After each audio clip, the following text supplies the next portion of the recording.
Well, the war in Ukraine continues to haunt Europe. With the fall of Bakhmut and Avdiivka, Russia is now intensifying its attack on Ukraine. Moscow's next big target is now to capture the Ukrainian town of Chasiv Yar. Russia ramped up its offensive of Chasiv Yar after capturing Avdiivka. Moscow says its troops are only 500 meters out from the Ukrainian town.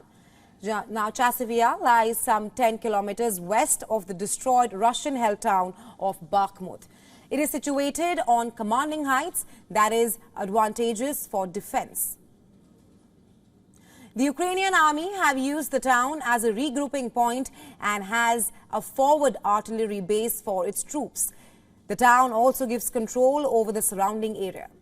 According to reports, a Ukrainian official says that Russian victory in the city of Chasiv Yar will jeopardize the security of the remaining Ukrainian-held cities in Donetsk region.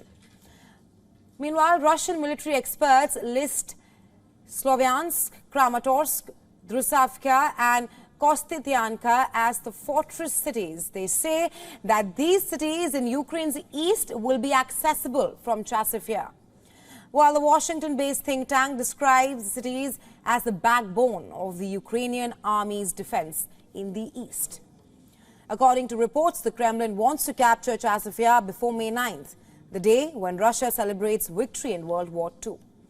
With warmer weather setting in, Ukraine, which is depending on the US to release more aid package with shortages of men and ammunition, now Kiev fears that Moscow is preparing a major offensive across the more than 1,000-kilometer-long front line.